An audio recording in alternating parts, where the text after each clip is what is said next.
Hello, and welcome to the dungeon. I'm your host, Rob. In today's video, I figured we'd do something a little different, and we would take a look at the Fallout tabletop role-playing game, a game that my friends and I have played quite a bit recently.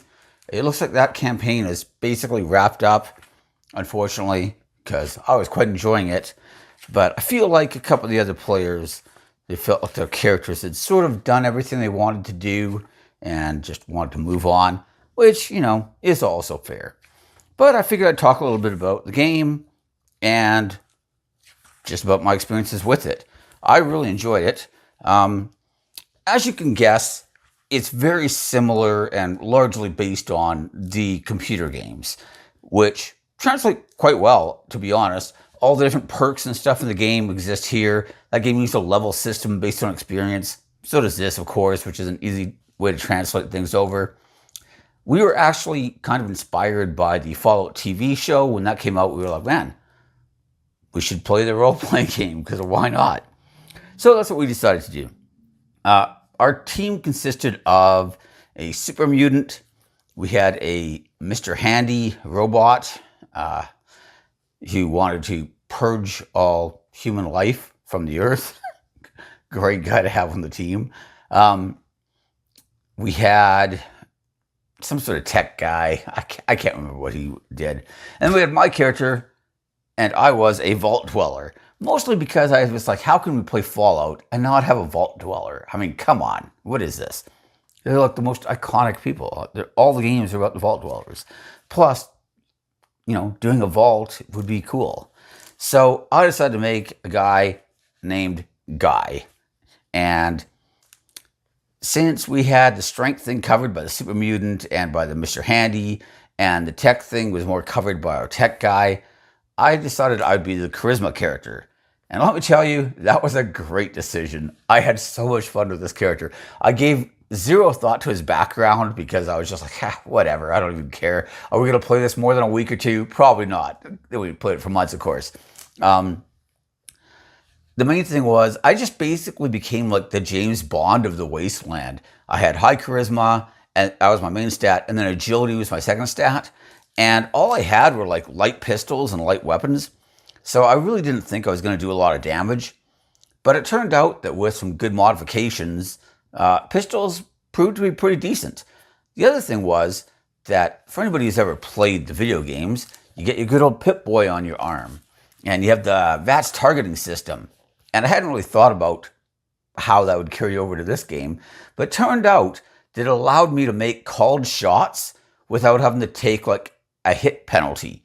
So I was just John Wicking people in the head non-stop. Just called shot, head. And I was just killing people like there was no tomorrow. It was great. I really ended up enjoying this character a lot. I took basically all the charisma related things that you could think of so that we could like bargain better and get more money, so we could reduce the cost of things. I got a dog companion that kind of scaled with level, wasn't so bad. He ended up being a lot of fun. And the campaign in general ended up being really fun too. So the game system itself, like I said, it was very intuitive if you played the video games. All the dice rolls were basically D20s, but for sort of similar to Conan, if anybody's played that, which is also another Modiphius system. Most of your die rolls are made with 2 die 20, and you take the lowest result, and you want to roll low, which was great news for Jaden, who'd really found his game here. This guy's never rolled higher than a 7 on a D20 in his entire life, I don't think. That's probably not quite accurate. Actually, the last game of D&D, he got like 4 20s in one night. But that, that's just law of averages. He had to make up for not getting a 20 for the last year, so all of it in one night. That's what happened. But Jaden really, with the super mutant, was just crushing guys like crazy. Because, like I said, the guy's dice are cursed or something. Who knows? But he was just never rolling above a 6, so he was just constantly hitting and just destroying things and critting all over the place. It was good stuff. Our Mr. Handy was pretty fun character too. He had a flamethrower for one of his arms, and it didn't do like the kind of high-end damage Super Mutant did with like his, was it super sledgehammer or anything like that. But he would just light guys on fire, and he could hit like a fairly wide number of targets all at once because he was constantly, damage just spilling over from one to the other as he just like with this flamethrower, just lighting people up. It was good. Like I said, the game system itself I thought was a lot of fun.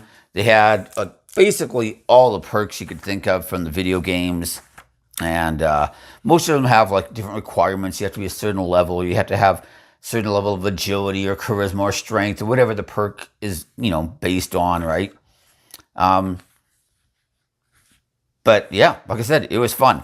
And every time you leveled, you got to choose another perk. You could increase your main stats every second level, basically, is how that worked out. They had some backgrounds and stuff. Of course, I was just a vault dweller. I was security. Eventually, though, we just had like ridiculous levels of gear. We raided... Oh, man, we were just a terror going through the wasteland. So I guess I'm in my eye here. But we will just try to ignore it, I think, for the rest of the video. Obviously, I'll remember to edit that part out. There's no chance of you actually seeing that part.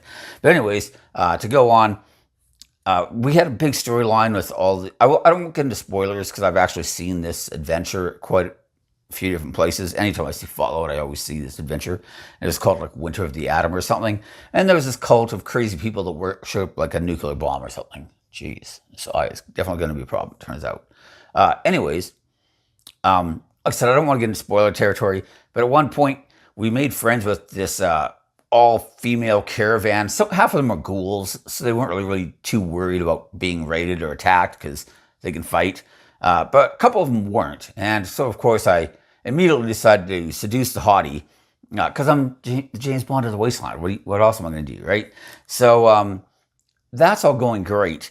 But then at some point, she decides to sell us out to the Atomites because it turns out that she's secretly a member of the Cult of Adam.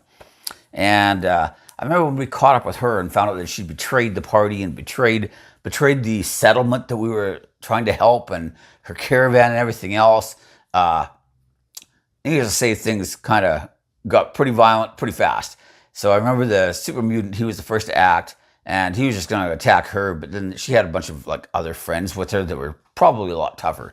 So I was like, you go for them. She's mine. And it was pretty funny because she's like, no, sir, I didn't mean it. And I was like, you betrayed the group, hottie. Boom, right in the head. I think I rolled the maximum amount of damage that I could possibly do.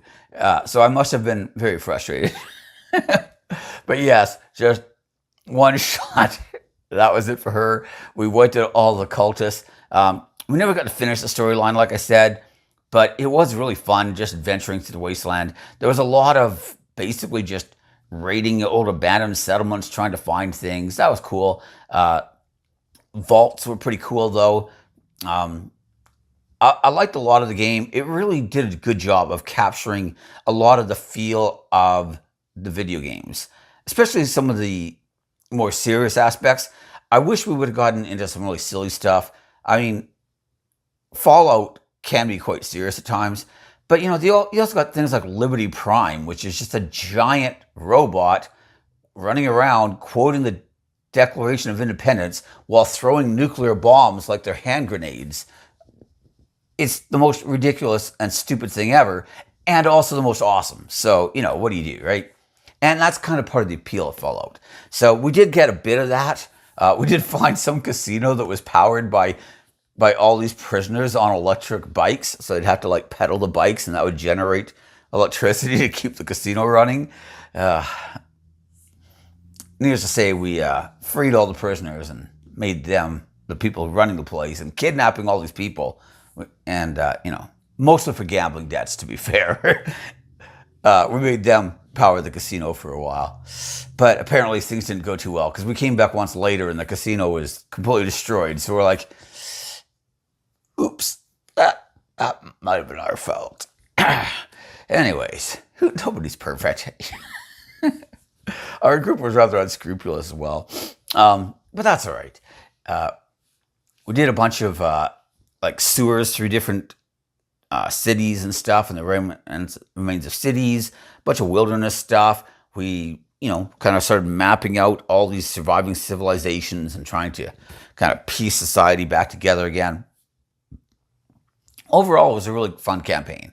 And like I said, it definitely did a good job, I thought, of capturing the feel of the video games, which really is what I was looking for when I played this game, right? I wanted something that was going to feel like Fallout, especially Fallout 3 and Fallout New Vegas, which in my opinion, those two games were like the height of the franchise. Not that the other ones are all bad either, but those two games especially were just both absolutely brilliant. And I thought that for the most part, it did a really good job of that. So I was quite excited about it.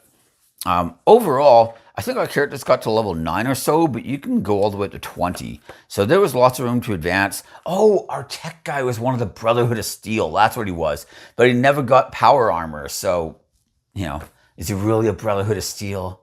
Not really. Not if you don't have power armor. Come on. But I think that was the plan. But they do have the rules for power armor and stuff like that. They basically have just everything you can imagine from the video games, which made me happy. There's a lot of stuff on the different, I guess, like remaining world powers left in North America, which, aren't great necessarily. They do have a lot of stuff on a bunch of the vaults, which of course is nice. Information on all that. We've got information on things like, the like North Central Commonwealth there, the Covenant, the Western Commonwealth, a bunch of different forts like Fort Hagen. We've got Vault 75, it has its own write-up, same with Vault 81, a bunch of the other ones that people might remember from some of the video games. In general, I thought that they did a really good job of all that stuff. I think that even if you're not familiar with the video games and never watched a TV show, I think it would be a fun system anyways. But I think that, especially if your campaign starts to steer towards the more absurd, it might be a little shocking for some people who haven't ever watched the show or played the games. Because I remember I played Fallout like 1 and 2 after I'd already played 3 because I loved 3 so much. And I was like, man, I should try the old ones. And people were like, they're not as good, but they're still pretty good. And I was like, well, good enough for me, right? And so like, I remember playing Fallout 3, and it actually took me a little while before I started to kind of acclimatize to a lot of the strange weirdness of, because I was expecting more of just like a straight up RPG, right? And then when I started getting into some of this stuff more, that was a lot of the enjoyment for me. But I do remember being a little kind of like, why is this game kind of so weird sometimes, a little ridiculous and silly. But like I said, once you get used to it, that's part of the fun.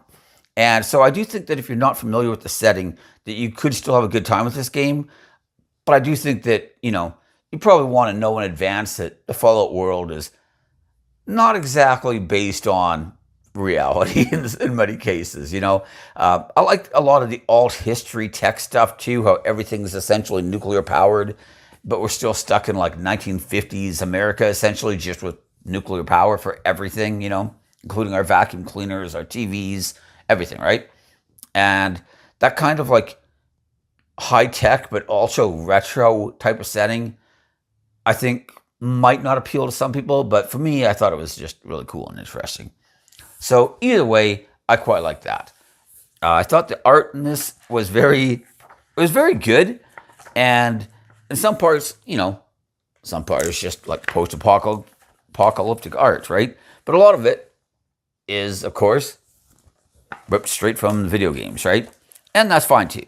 That's what I was kind of looking at. When I'm looking through the perks, that's what I want to see. I want to see the Fallout guy showing me all the different perks, They have ghouls, of course, as playable characters.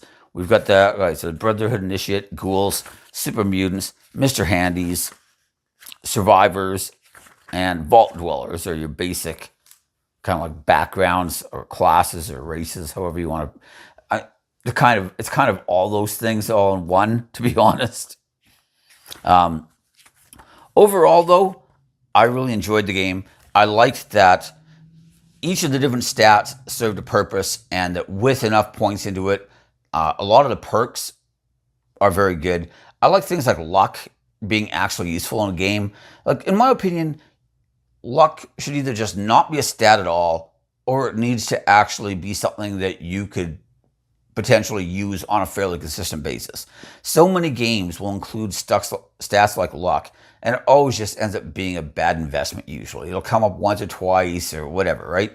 Whereas in this one, you could actually spend luck. So if you had, like, say, 6 luck, then that would translate into 6 luck points, which would, slowly regenerate over time. But you could spend them to just reroll die anytime you wanted, right? And then you could also take different perks based on your luck if you had enough rating to, qualify, right? And I find that being able to use luck in that kind of way just makes it a way more valuable stat than in a lot of games where it's just kind of this static thing that doesn't necessarily do much. So I was quite happy with that. The rest of the stats are all pretty self-explanatory. Obviously, strength is going to help you to do lots of damage when you hit things. You also had like a body score for how much damage you can take. Your agility was like how fast and agile you were, as well as your accuracy with like ranged weapons and stuff. And, charisma was like your bartering leadership type skills and things like that, right? Intelligence was how well you could handle things like repairs and other, tech-related things. And so I felt all the stats were decently important, and it was good that we actually had a nice mix of everything in our party. I think that definitely helped a lot.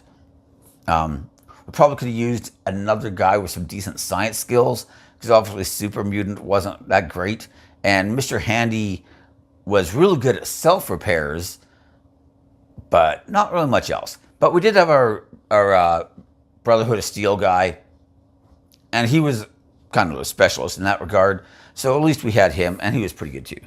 Overall, though, I really enjoyed the game. I thought the combat was very fast and fluid. I liked the fact that it felt like the game. I liked things like the vaults were cool, especially doing raids in the vaults. It was kind of like doing a dungeon almost, right? And if you've ever played the game, a lot of the vaults are like weird, freakish science experiments. Some of them are just normal, mostly, but some of them get really weird, and that was just kind of a fun aspect of the game too. So overall, I really, really enjoyed it. I think that it's one where the system itself is pretty easy to pick up. I think that the setting, if you've played the games or seen the TV show, you're probably going to be familiar with it, and it won't be a big deal for you at all. And even if you aren't, like I said, I think that the tone and mood might be a little jarring to people who've only played, like, say, Dungeons and Dragons or whatever. But if your campaigns in D&D tend to be more, Monty Python and the Quest for the Holy Grail and less Lord of the Rings, then even the absurdity probably won't matter to you that much, to be honest. And let's be fair, most campaigns go more Monty Python and less Peter Jackson. Whether that's a good thing or a bad thing, who knows. But either way, I really enjoyed the game, so I just wanted to talk about it for a bit and just kind of do my review of it. And I really enjoyed it a lot. I haven't really played too much of Modiphius' other games. We played Conan one night, but I enjoyed it too. I would love to go back to Conan at some point, so maybe we will. But for now, we've started playing Prince of the Apocalypse, which I mentioned in a different video, maybe a couple times even. And we're just playing with like 5th edition rules, not 5.5. So I might do a video about that as well. I'm once again trying to play my old Paladin Sorcerer who never managed to get anywhere because the last campaign that he was in ended fairly early. I remember I just had gotten my first level of Sorcerer, I think is what it was. I think I went 6 Paladin and then 1 Sorcerer, and I just got my 1 level Sorcerer, and then the campaign ended. And we started at level 5, so it's not like I had a lot of time to play. Like, we were doing Dungeon and Mad Mage, so we started at 5, and we ended at 7. And a campaign that was supposed to go from 5 to 20. So I was like, well, so it's for that guy. But now I have a chance to play him again. So I'm hoping that, I'll get to do a lot more with him, right? Either way, I think it'll be fun. I'm going like with a Conquest Paladin and Divine Soul Sorcerer, because I wanted to be able to, quicken cast Spirit Guardians and a few other good cleric spells like that. So that's that character. Anyways, I'll probably do a video on that one and probably our last couple episodes of Saltmarsh. Although we haven't actually made any progress in Saltmarsh. We were missing the cleric one week. So we did like a one shot, and then the next week we still didn't finish our one shot, so it was really more like a two shot. But anyways, so then we wrapped that up with the cleric the next game session. But it was pretty fun. I think the DM got it from some third party book. Just had a bunch of like adventures for different levels, but it was cool. It ended in a battle royale with us versus a bunch of other teams in the plane of limbo, and our team won, so that was good. Which was also good, by the way, because it was kind of like this amazing race type event at the beginning, and we didn't do so hot in the first leg of the race. We came in 4th out of 5 teams, so we weren't off to the best of starts. But it all worked out in the end, because once it came down to combat, that's where our group shines. Problem solving, not so much. Killing things, well, that's where we got to put our efforts. Anyways, thanks for watching. Feel free to like, subscribe, ring the bell for notifications. Leave your comments in the comment section. I'm very curious to see what people have to say, if anybody else has played this game or not, if they were thinking about it or whatever. Or even if they played any of Modifius's other games. Because like I said, other than one session of Conan, I haven't played any of their other stuff. But I've heard good things about it. So, I'd love to hear more. Anyways, thanks for watching, and I'll see you next time. Bye.